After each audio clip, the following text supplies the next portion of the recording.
Hi students. நிறைய students என்கிட்ட bio informatics ரிலேட்டடாக வீடியோ போட சொல்லியிருந்தீங்க. அதனால் இன்றைக்கி நம்ம சேனலில் வந்து பயோ இன்ஃபர்மேட்டிக்ஸோட பேசிக்ஸ் சும்மா ஜஸ்ட் ஒரு ஓவர் வியூ மாதிரி பார்ப்போம், ஒரு இன்ட்ரோ மாதிரி பார்ப்போம். சரிங்களா? ஸோ பயோ இன்ஃபர்மேட்டிக்ஸ் அப்படிங்கிறது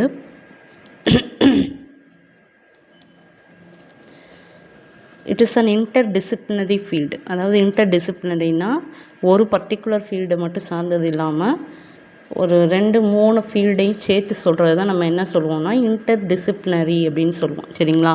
ஸோ இன்டர்டிசிப்ளினரியில் இது எந்தெந்த ஃபீல்டுனா அதுக்குள்ளே வருது, நம்ம பயாலஜியோடு சேர்ந்து computer science as well as mathematics. சரிங்களா? அதாவது மேத்தமெட்டிக்கல் அல்காரிதம்ஸை யூஸ் பண்ணி நீ ஒரு கம்ப்யூட்டர் சயின்ஸ் ஸ்டூடெண்ட்டை கேட்டு பார்த்தீங்கன்னா உனக்கு தெரியும், ப்ரோக்ராமிங் வந்து மேத்தமெட்டிக்ஸ் இல்லாமல் ப்ரோக்ராமிங் பண்ண முடியாது. சரிங்களா? அது ஒரு டிஜிட்டல் ஃபார்மேட்டில் அந்த ப்ரோக்ராமிங் வந்து செட்டிங் பண்ணால் தான் அது நமக்கு ஒரு சாஃப்ட்வேராக அதை அப்டேட் பண்ண முடியும். சரியா? ஸோ அந்த மேத்தமெட்டிக்கல் அல்காரிதம்ஸையும் கம்ப்யூட்டர் சோர்ஸஸையும் யூஸ் பண்ணி பயாலஜியில் எப்படி அதை இம்ப்ளிமெண்ட் பண்ணுறது அப்படிங்கிறது தான் பயோ இன்ஃபர்மேட்டிக்ஸ் அப்படின்னு சொல்லக்கூடிய ஒரு இன்டர் டிசிப்ளினரி ஃபீல்டு. சரிங்களா? வீடியோவை ஸ்கிப் பண்ணாமல் பாருங்கள். ரொம்ப ஷார்ட் வீடியோ தான், வித்தின் 10 to 12 மினிட்ஸ்க்குள்ளே முடிஞ்சிடும். ஸ்கிப் பண்ணாமல் பாரு, நல்லா நான் சொல்கிறத கவனமாக கேளு, உனக்கு நல்லா புரியும். ஓகேவா? ஸோ இந்த 3 ஃபீல்டையுமே என்ன பண்ணுது, 3 ஃபீல்டும் சேர்ந்தது தான் பயோ இன்ஃபர்மேட்டிக்ஸ். சரிங்களா? சும்மா ஒரு ஜஸ்ட் அண்டர்ஸ்டாண்டிங்னா இன்ஃபர்மேஷன் டெக்னாலஜி ஐடியும் பிடி ப்ளஸ் ஐடின்னு வச்சுக்கோ, பயோடெக்னாலஜி ப்ளஸ் ஐடி ரெண்டும் சேர்ந்தது தான் பயோ இன்ஃபர்மேட்டிக்ஸ். ஓகேவா?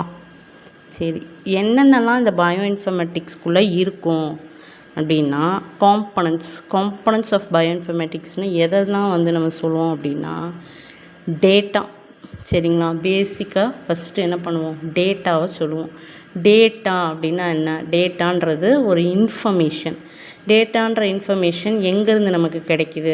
இப்போ பயாலஜி இல்லாமல் தனியாக வந்து நம்ம இப்போ இன்ஃபர்மேஷன்னு நீ எடுத்துக்கிட்ட அப்படின்னா எதை இன்ஃபர்மேஷன்னு சொன்னாங்க? ஒருத்தரை பற்றி தகவல், ஒரு 2 பேர் இருக்கிறாங்க, ஒரு பையன் இருக்கான், ஒரு பொண்ணு இருக்குது, 2 பேரும் தனித்தனியாக அப்படி நிற்கிறாங்க. அந்த பையனோட பேர் என்ன, அந்த பையனோட வயசு என்ன, அந்த பையன் எங்கே படிக்கிறான், அந்த பொண்ணோட பேர், அந்த பொண்ணோட வயசு என்ன, அந்த பொண்ணு எங்கே படிக்குது, இந்த மாதிரி அவங்கள பற்றின இன்ஃபர்மேஷனாக தான் நம்ம என்ன சொல்லுவோம், டேட்டா அப்படின்னு சொல்லுவோம்.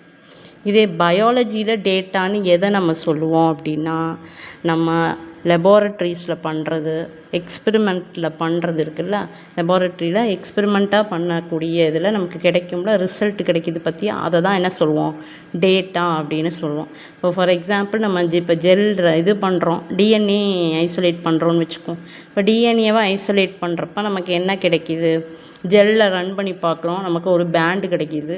அதை என்ன பண்ணுறோம், நம்ம கம்பேர் பண்ணி பார்க்குறோம், ஒரு லேடரை வச்சு என்ன பண்ணுறோம், கம்பேர் பண்ணி பார்க்குறோம். அப்போ அந்த ஜெல் இமேஜை வச்சு என்ன பண்ணுவோம், ஸோ இது இந்த டிஎன்ஏ, இந்த இவ்வளவு பேஸ் பேஸ் இருக்கக்கூடிய ஒரு டிஎன்ஏ அப்படின்றத நம்ம என்ன பண்ணுவோம், ஃபைண்ட் அவுட் பண்ணுவோம். அதுக்கப்புறம் அந்த டிஎன்ஏவை என்ன பண்ணுவோம், சீக்வன்ஸிங்க்கு கொடுப்போம்.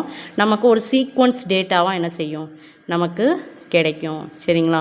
ஸோ அப்போ அதை வந்து என்னன்னு நம்ம சொல்லுவோம்னா டேட்டா அப்படின்னு சொல்லுவோம். ஓகேவா? அப்போ டேட்டான்றது ஃபஸ்ட்டு பேசிக்கு. இந்த டேட்டா, நிறைய டேட்டா வந்து கலெக்ஷனாக இருக்கிறது, ஒரு இடத்துல கலெக்ட் பண்ணி ஒரு கேதரிங்காக ஒரு குரூப்பாக இருக்கிறத தான் டேட்டா பேஸ் அப்படின்னு சொல்லுவோம். சரியா? இப்போ நீ இருக்க உன்னோட ஒரு கிளாஸ் மட்டும், உன் கிளாஸ் மட்டும் உன்னோட கிளாஸ் ரூம்குள்ளே இருந்தால் அது வந்து ஒரு சிங்கிள் கிளாஸ் இருக்குது. இப்போ உங்கள் டிபார்ட்மெண்ட் எல்லாருமே first year, second year, third year, UG, PG எல்லோரும் சேர்ந்து லேபில் அசம்பிள் ஆகுங்கன்னு சொல்கிறாங்க. அப்போ அது நீ எல்லாருமே சேர்ந்த ஒரு இதை என்ன சொல்லுவோம், ஒரு டிபார்ட்மெண்ட் அப்படின்னு சொல்லுவோம்ல. அந்த மாதிரி ஒரு டேட்டா, நிறைய டேட்டா வந்து சேர்ந்து ஒரு இடத்துல இருக்கிறத என்ன சொல்லுவோம் அப்படின்னா டேட்டா பேஸ் அப்படின்னு சொல்லுவோம். சரியா? அடுத்து database mining tools. Database mining டூல்ஸ்னால் என்ன அப்படின்னா, இப்போது இந்த ஒரு டேட்டாபேஸில் கிடைக்கிற ஒரு இன்ஃபர்மேஷனை ஒரு டேட்டாபேஸில் போய் நம்ம அப்ளை பண்ணி பார்க்குறத என்ன சொல்லுவோம் அப்படின்னா டேட்டாபேஸ் மைனிங் அப்படின்னு சொல்லுவோம். சரிங்களா. ஸோ ஃபர்ஸ்ட்டு டேட்டா கலெக்ஷன் பண்ணுறோம், டேட்டாவை அனலைஸ் பண்ணுறோம் டேட்டா பேஸில் போட்டு, அடுத்து டேட்டா பேஸ் மைனிங் டூல்ஸில் அதை வந்து அப்ளை பண்ணி என்ன பண்ணுறோம் அப்படின்னா ஒரு ஃபைனல் இன்டர்ப்ரட்டேஷனுக்கு வர்றோம், சரிங்களா. ஸோ அதை தான் இப்போ காம்பனன்ட்ஸ் ஆஃப் பயோ இன்ஃபர்மேட்டிக்ஸ் அப்படின்னு சொல்கிறாங்க. ஸோ இந்த பயோ இன்ஃபர்மேட்டிக்ஸ் இல்லாமல் எந்த ஒரு ஃபீல்டுமே வந்து இப்போ ஒர்க் ஆகிறது கிடையாது. எல்லா ஃபீல்டுலேயுமே இது மாலிகுலர் பயாலஜி, அதாவது மாலிகுலர் பயாலஜியோட அப்ளைடு ஃபீல்டுன்னு சொல்கிறோம்ல, மெடிசனாக இருக்கட்டும், ஃபார்மா இண்டஸ்ட்ரியாக இருக்கட்டும், அக்ரிகல்ச்சராக இருக்கட்டும், எல்லாத்துலேயுமே என்ன தான் செய்கிறாங்க, இந்த பயோஇன்ஃபர்மேட்டிக்ஸை நம்ம யூஸ் பண்ணுறாங்க. நம்ம அடுத்தடுத்த வீடியோவில் வந்து பயோஇன்ஃபர்மேட்டிக்ஸுடைய அந்த அப்ளிகேஷன்ஸ்லாம் என்னென்ன இருக்குது, கிறிஸ்பிஆர் ஜீன் எடிட்டிங்னா என்ன, இது ட்ரக் டிசைனிங்னால் எப்படி பண்ணுவாங்க, அதெல்லாம் வந்து நம்ம சின்ன சின்ன வீடியோஸாக நான் உங்களுக்கு அப்டேட் பண்ணுறேன். தென் இப்போது இதை வந்து 3 இதாக வந்து இது பண்ண முடியும். ஜீனோமிக்ஸாகவும் படிக்கணும், டிரான்ஸ்கிரிப்டோமிக்ஸாகவும் என்ன பண்ணலாம் படிக்கலாம், அண்ட் புரோட்டியோமிக்ஸாகவும் என்ன பண்ண முடியும் படிக்க முடியும். இப்போ ஜீனோமிக்ஸ் அப்படின்றத எதை சொல்லுவோம் அப்படின்னா, நம்ம டிஎன்ஏ இருக்கக்கூடிய எல்லாத்தையுமே என்ன சொல்லுவோம் அப்படின்னா ஜீனோமிக்ஸ் அப்படின்னு சொல்லுவோம். நான் உனக்கு வந்து சென்ட்ரல் டாக்மா நல்லா தெரியும், central dogma of molecular biology என்னன்றது உனக்கு நல்லா தெரியும். டிஎன்ஏ அது தன்னைத்தானே ரெப்ளிகேட் பண்ணிக்கிறோம். அடுத்தது டிஎன்ஏலேருந்து போகக்கூடிய எம்ஆர்என்ஏ அண்ட் எம்ஆர்என்ஏலேருந்து சிந்தசிஸ் ஆகிற புரோட்டீன். ஸோ டிஎன்ஏ ரிலேட்டடாக படிக்கிற எல்லாத்தையும் நம்ம என்னென்னு சொல்லுவோம்னா ஜீனோமிக்ஸ் அப்படின்னு சொல்லுவோம். அதே மாதிரி எம்ஆர்என்ஏ ரிலேட்டடாக படிக்கிற எல்லாத்தையும் என்ன சொல்லுவோம்னா டிரான்ஸ்கிரிப்டோம் அப்படின்னு சொல்லுவோம். ஏன்னா எம்ஆர்என்ஏவை நம்ம டிரான்ஸ்கிரிப்ட் அப்படின்னு சொல்லுவோம். டிரான்ஸ்கிரிப்ஷன் நடந்து எம்ஆர்என்ஏ சிந்தசிஸ் ஆகிறதுனால டிரான்ஸ்கிரிப்ட் அப்படின்னு சொல்கிறோம் இல்லையா. ஸோ அந்த டிரான்ஸ்கிரிப்டை பற்றி படிக்கிறது தான் டிரான்ஸ்கிரிப்டோம். இப்போது ஒரு ஆர்கானிசம் இருக்குது, ஈகோலைன்ற ஆர்கானிசம் இருக்குது, அந்த ஈகோலைன்ற ஆர்கானிசம்குள்ளே இருக்கிற எல்லா எம்ஆர்என்ஏ சிந்தசிஸு, ஆர்ஆர்என்ஏ சிந்தசிஸ், ஆர்ஆர்என்ஏ ரிலேட்டடாக, டிஆர்என்ஏ ரிலேட்டடாக எல்லாத்தையுமே படிக்கிற ஹோல் ஆர்என்ஏவையும் முழுசாக படிக்கிறது நம்ம என்ன சொல்கிறோம்னா டிரான்ஸ்கிரிப்டோம் அப்படின்னு சொல்கிறோம். அதே மாதிரி புரோட்டியோமிக்ஸுன்றது என்ன சொல்கிறோம் அப்படின்னா ஒரு ஆர்கானிசமில் இருக்கக்கூடிய எல்லா புரோட்டீனும், இப்போது எவ்ரிதிங் வந்து ப்ரோட்டீன் இல்லாமல் எதுவுமே இயங்காது, சரிங்களா. இப்போது எல்லாமே வந்து எல்லாத்தையுமே நம்ம ப்ரோட்டீன் தான் சொல்லுவோம். எதெல்லாம் ப்ரோட்டீன் சொல்லுவோம், என்சைம்ஸும் ப்ரோட்டீன்ஸ் தான், ஹார்மோன்ஸும் ப்ரோட்டீன்ஸ் தான், நம்ம இம்யூன் சிஸ்டமில் நமக்கு சிந்தசைஸ் ஆகிற ஆன்டிபாடிஸும் என்ன தான் ப்ரோட்டீன்ஸ் தான். ஸோ ப்ரோட்டீன் இல்லாமல் எந்த ஒரு ஆர்கானிசமும் இயங்கவே முடியாது. அதோட க்ரோத் அண்ட் டெவலப்மெண்ட்டில் முக்கியமாக தேவைப்படுறது ப்ரோட்டீன் தான். ஸோ அந்த ஒட்டுமொத்த ப்ரோட்டீனை பற்றியும் படிக்கிறத தான் புரோட்டியோமிக்ஸ் அப்படின்னு சொல்லுவோம். So with the help of bioinformatics தான் நம்ம இது எல்லாமே நம்ம என்ன பண்ண முடியும், ஸ்டடி பண்ண முடியும். சரி, சென்ட்ரல் டாக்மா ஆஃப் பயாலஜியை புரிஞ்சுக்காமல் உன்னால் மற்ற எதையுமே என்ன பண்ண முடியாது, அண்டர்ஸ்டாண்ட் பண்ணிக்க முடியாது. ஸோ இப்போது என்னென்ன மாதிரியான சீக்வன்சஸ் எல்லாம் நம்ம அனலைஸ் பண்ணுவோம். இப்போ சீக்வன்ஸ் அப்படின்றது தான் டேட்டா, சரிங்களா. இந்த சீக்வன்சியல் டேட்டாவை வச்சு தான் நம்ம அடுத்தடுத்து எல்லாமே நம்ம என்ன பண்ணுவோம், அனலைஸ் பண்ண முடியும், சரிங்களா. இப்போ டிஎன்ஏ அப்படின்னு எடுத்துக்கிட்டோம் அப்படின்னா டிஎன்ஏவோடைய சீக்வன்ஸ் எப்படி இருக்கும், இந்த மாதிரி அரேஞ்ச் ஆகிருக்கு. இது எல்லாம் என்னது, ஒன்றொன்றும் நியூக்ளியோடைட். இப்போ அடினைன், தயமின், குவானைன், சைட்டோசின், இது எல்லாமே வந்து என்னது நியூக்ளியோடைட்ஸ். இதுதான் டிஃப்ரெண்ட்டாக என்னவாயிருக்கும், அரேஞ்ச் ஆகிருக்கும். இப்போது எனக்கு இருக்கிற சீக்வன்ஸ் என் பையனுக்கு இருக்காது, என் பையனுக்கு இருக்கிற சீக்வன்ஸ் அவங்க அப்பாவுக்கு இருக்காது. ஸோ அந்த மாதிரி என்னவாக இருக்கும், ஒவ்வொருத்தருக்கும் ஒவ்வொரு மாதிரி என்னவாக இருக்கும், அந்த சீக்வன்ஸ் அரேஞ்ச்மெண்ட் மாறி இருக்கும். நாட் ஒன்லி ஒரு ஆர்கானிசமுக்கு மட்டும் மாறி இருக்காது, அந்த ஆர்கானிசம்குள்ளேயே ஒரு டிஎன்ஏ ஒரு ஜீனுடைய சீக்வன்ஸ் ஒரு மாதிரியும் இன்னொரு ஜீனுடைய சீக்வன்ஸ் வேறு மாதிரியும் இருக்கும், சரிங்களா. இப்போது ஈகோலையவே எடுத்துக்குவேன். ஈகோலையில் வந்து இப்போ லாக்டோஸை ஜெனரேட் பண்ணக்கூடிய ஜீன் இருக்குது, லேக் ஓபெரான் இருக்குன்னா லேக் ஓபெரானோடைய சீக்வன்ஸ் வேறு ஒரு மாதிரி இருக்கும். அதே அதில் இருக்க வேறு ஒரு ப்ரோட்டீனுடைய சீக்வன்ஸ் எப்படி இருக்கும், வேறு ஒரு ப்ரோட்டீனை எக்ஸ்ப்ரெஸ் பண்ணுற ஜீனுடைய சீக்வன்ஸ் எப்படி இருக்கும், வேறு மாதிரி இருக்கும். ஸோ அந்த டிஃப்ரென்சஸை அனலைஸ் பண்ணி நம்ம என்ன பண்ண முடியும், பயோஇன்ஃபர்மேட்டிக்ஸ் யூஸ் பண்ணி தான் அனலைஸ் பண்ணி பார்க்க முடியும். ஸோ டிஎன்ஏலேருந்து டிரான்ஸ்கிரிப்ட் ஆகி ஆர்என்ஏ வரும்போது ஆர்என்ஏவோட சீக்வன்ஸில் இந்த மாதிரி ஒரு சேஞ்ச் இருக்கும். என்ன சேஞ்ச் இருக்கும், டீக்கு பதிலாக யூ இருக்கும். அதுலேயும் அதே மாதிரி தான் வேறு அரேஞ்ச்மெண்ட்ஸ் இருக்கும். ஒரு ஆர்என்ஏக்கும் என்னவாக இருக்கும், அரேஞ்ச்மெண்ட்ஸ் என்னவாக இருக்கும், மாறி இருக்கும். அந்த சீக்வென்ஷியல் அரேஞ்ச்மெண்ட்ஸ் எப்படி இருக்கும், வேறு இருக்கும். ஸோ ஆர்என்ஏ சீக்வன்சஸையும் நம்ம என்ன பண்ண முடியும், அரேஞ்ச் பண்ணி அனலைஸ் பண்ணி பார்க்க முடியும். இப்போ ப்ரோட்டீன் சீக்வன்ஸ்னு வரும்போது ப்ரோட்டீனுக்குன்னு அந்த ப்ரோட்டீனோடைய பேக் போன் எது, இப்போ டிஎன்ஏவுடைய பேக் போனு நம்ம இதெல்லாம் சொல்கிறோம், இந்த 4 நியூக்ளியோடைட் சொல்கிறோம். அதே மாதிரி ப்ரோட்டீனுடைய பேக் போன் வந்து 20 டிஃப்ரெண்ட் அமினோ ஆசிட்ஸ் வரும். சரிங்களா? ஸோ ப்ரோட்டீனுடைய சீக்வன்ஸுன்னு சொல்லும்போது நம்ம என்னென்னு சொல்லுவோம்னா அமினோ ஆசிட் சீக்வன்ஸ் அப்படின்னு தான் சொல்லுவோம். ஸோ அந்த அமினோ ஆசிட் சீக்வன்ஸும் இந்த மாதிரி ஒரு சிம்பிள் வச்சு தான் இருக்கும். 3 லெட்டர் சிம்பிளும் இருக்கும். சில இதில் ஃபார்மேட்டில் வந்து சிங்கிள் லெட்டர் சிம்பிளும் என்ன இருக்கும். இப்போ MPGSVHALMC அந்த மாதிரி வரிசையாக என்னவாக இருக்கும், அரேஞ்ச் ஆகியிருக்கும். சரிங்களா? அதோட நம்பர் வந்து சேஞ்ச் ஆகும். இப்போ ஒரு ப்ரோட்டீன் வந்து இன்னும் 120 அமினோ ஆசிட்ஸ் இருக்குது அப்படின்னா இன்னொரு ப்ரோட்டீன் வந்து 20,000 அமினோ ஆசிட் இருக்கக்கூடிய சீக்வன்ஸ் இருக்கக்கூடிய அளவுக்கு பெரிய ப்ரோட்டீன், காம்ப்ளெக்ஸான ப்ரோட்டீனும் இருக்கும். சரியா? ஓகே. ஸோ இது எல்லாமே வந்து நம்ம டேட்டா பேஸஸில் தான் என்ன பண்ணுவோம், நம்ம அனலைஸ் பண்ணி பார்ப்போம். ஸோ ஒரு டேட்டா பேஸ் அப்படின்றது ஒரு வாஸ்ட் கலெக்ஷன் ஆஃப் டேட்டா, எல்லா டேட்டாவுடைய வாஸ்ட் கலெக்ஷனை தான் என்ன சொல்லுவோம், டேட்டா பேஸ் அப்படின்னு சொல்லுவோம். நிறைய டேட்டா பேஸஸ் இருக்குது. சரிங்களா? ஸோ டேட்டா பேஸஸ் தான் நம்ம ஹார்ட் ஆஃப் பயோஇன்ஃபர்மேட்டிக்ஸ் அப்படின்னு சொல்கிறாங்க.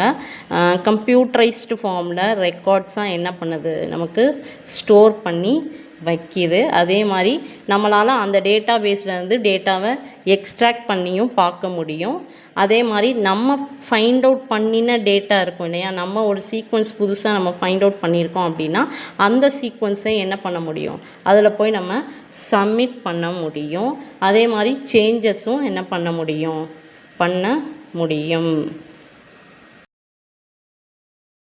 ஸோ இந்த டேட்டா பேஸஸை யூஸ் பண்ணி தான் டோட்டலாக பயோஇன்ஃபர்மேட்டிக்ஸை என்ன பண்ணுது, ரன் ஆகுது. ஓகேவா? ஸோ அப்போது பயோஇன்ஃபர்மேட்டிக்ஸில் இருக்கக்கூடிய இந்த டேட்டா பேஸஸை எதெல்லாம் யூஸ் பண்ண முடியும், என்னெல்லாம் பண்ண முடியும் அப்படின்னா, நமக்கு வேணுங்கிற டேட்டாவை ஃபஸ்ட்டு இது பண்ண முடியும், கலெக்ட் பண்ணிக்க முடியும், ரெட்ரீவ் பண்ண முடியும், எக்ஸ்ட்ராக்ட் பண்ணி எடுக்க முடியும். அண்ட் அனதர் திங் என்ன பண்ணலாம் அப்படின்னா, தேவைப்பட்டால் நம்மளோட டேட்டாவையும் என்ன பண்ண முடியும், அதில் போய் ஆட் பண்ணவும் முடியும், சேஞ்ச் பண்ணிக்கவும் முடியும், ரிமூவ் பண்ணிக்கவும் முடியும். 2 டேட்டாவையும், இப்போ ஒரே ஆர்கானிசம் ரிலேட்டடாக நான் 2 இது ஃபைண்ட் அவுட் பண்ணியிருக்கேன்னா அதையும் என்ன பண்ண முடியும், 2ஐயும் மெர்ஜ் பண்ணியும் பார்க்க முடியும். At the same time standardized ஃபார்மேட்லேயும் அதை பண்ண முடியும். ஓகே.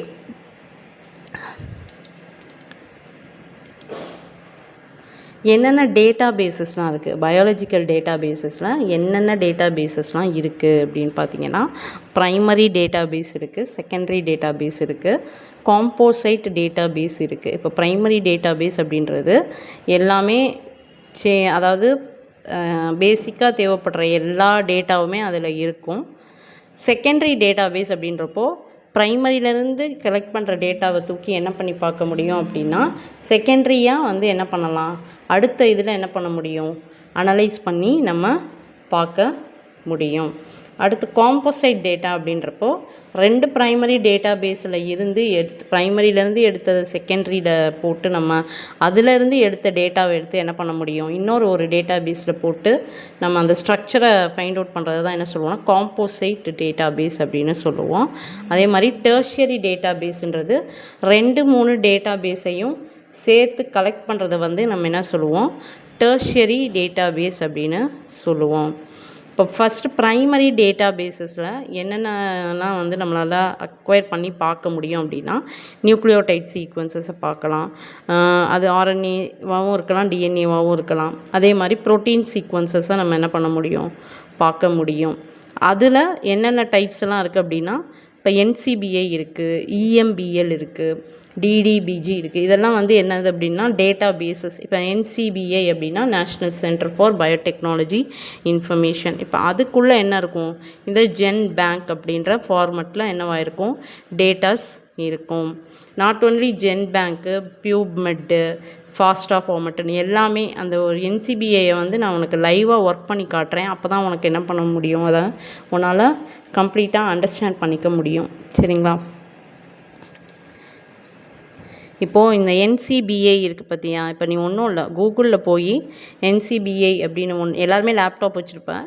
ஸோ உன்னோட கூகுள் க்ரோமை ஓப்பன் பண்ணி NCBI அப்படின்னு நீ டைப் பண்ணினாலே ஃபஸ்ட்டு லிங்க் இந்த லிங்க் தான் ஓப்பன் ஆகும். இந்த ncbi.nlm.nih.gov இந்த லிங்க் ஓப்பன் ஆகும். அதை நீ ஓப்பன் பண்ணினா அதில் ஃபஸ்ட் இமேஜ் இந்த மாதிரி தான் இருக்கும். ஓப்பன்னா ஹோம் ஸ்க்ரீன் இப்படி தான் இருக்கும். ஸோ நீ இதில் வர எந்த டேட்டா வேணாலும் உனக்கு வேணுங்கிற டேட்டாவை நீ என்ன பண்ணிக்க முடியும், இதில் போய் என்ன பண்ணலாம், சர்ச் பண்ணி பார்க்க முடியும். நீ ஃபைண்ட் அவுட் பண்ண டேட்டாவையும் இதில் என்ன பண்ண முடியும், சப்மிட் பண்ண முடியும். ஸோ உனக்கு நான் ஒரு நாள் லைவாக எப்படி பண்ணுறது அப்படின்றத ஆன்லைன்லேயே ரெக்கார்ட் பண்ணி உனக்கு காட்டுறேன். தென் இது EMBLோடைய பேஜ். சரியா? யூரோப்பியன் மாலிகுலர் பயாலஜி லெபார்ட்டரியுடைய EBI, European bio informatics institution. அதே சேம் தான். கூகுளில் போய் நீ EMBL அப்படின்னு தட்டின அப்படின்னா உனக்கு ஃபஸ்ட்டு ஓப்பன் ஆகிற லிங்க்கை நீ ஓப்பன் பண்ணினா இந்த மாதிரி உனக்கு ஹோம் ஸ்க்ரீன் இருக்கும். நீ இந்த பாரில் போய் உனக்கு எந்த ஆர்கானிசம் பேர், உன்னுடைய ஆர்கானிசம் நேமோ இல்லை இன்சுலின்னோ இல்லைனா கெராட்டினோ இல்லை GFP, கூகுள் க்ரீன் ஃப்ளோரசன்ஸ் ப்ரோட்டீனோ, என்ன ப்ரோட்டீன் நேமோ என்ன ஜீன் நேம் வேணுமோ அதை டைப் பண்ணி சர்ச் கொடுத்தனா உனக்கு அந்த டேட்டா என்னவாகும், ரெட்ரீவ் ஆகும். அதே மாதிரி தான் DDBJ பேஜும் எப்படி தான் இருக்கும், இந்த மாதிரி இருக்கும். அதுலேயும் இதை சர்ச்சு, சப்மிஷன் இல்லை சர்வீசஸ் எல்லா இதுவுமே என்ன செய்யும், உனக்கு அந்த வெப்சைட்டில் இருக்கும். இதை என்ன சொல்லுவோம்னா எக்ஸ்பாசி அப்படின்னு சொல்லுவோம். இது வந்து ஒரு ப்ரோட்டீன் டேட்டாபேஸ். சரிங்களா? இப்போ எக்ஸ்பாசி அப்படின்றது முந்தியெல்லாம் வந்து ஸ்விஸ் ப்ரோட்டு, யூனிப்ரோட்டுன்னு தனித்தனியாக இருந்தது. இப்போ இதில் அந்த ஸ்விஸ் ப்ரோட்டீன் டேட்டாபேஸ் வந்து மொத்தமாக எல்லாமே ஒரே இதுக்குள்ளே வச்சுட்டாங்க. சரிங்களா? expasi.com அப்படின்ற ஒரு கலெக்ஷன் ஆஃப் வெப்சைட்ஸாக வச்சுட்டாங்க. இப்போ இதுக்குள்ளே போய் நீ இதில் எல்லாத்தையுமே நீ யூஸ் பண்ணி பார்த்துக்கலாம். ஜீனோமிக்ஸாக இருக்கட்டும், டிரான்ஸ்கிரிப்டோமிக்ஸு, இதுலேயே யூனிப்ரோட் இருக்கும், ஸ்விஸ் ப்ரோட் இருக்கும், எல்லாமே. இப்போ ஒன்றுமே இப்போ பிஜின்னு பார்த்தீங்கன்னா ஜீன் எக்ஸ்ப்ரெஷன் எக்ஸ்பர்டைஸ், ஸ்ட்ரிங் அப்படின்னா ஒரு ப்ரோட்டீனுக்கும் இன்னொரு ப்ரோட்டீனுக்கும் இருக்கக்கூடிய இன்ட்ராக்ஷன்ஸ். அதே மாதிரி ஸ்விஸ் லிப்பிட்ஸ் அப்படின்னா லிப்பிட்ஸ் பற்றி மட்டும் இருக்கக்கூடிய ரிசோர்ஸஸ் என்ன அப்படின்னு. ஸோ இது வந்து ஒரு வாஸ்ட் சப்ஜெக்ட்டு. நீ ஒன்றா அப்ளை பண்ணி பார்க்கும்போது மட்டும்தான் உனக்கு என்ன செய்யும், புரியும்.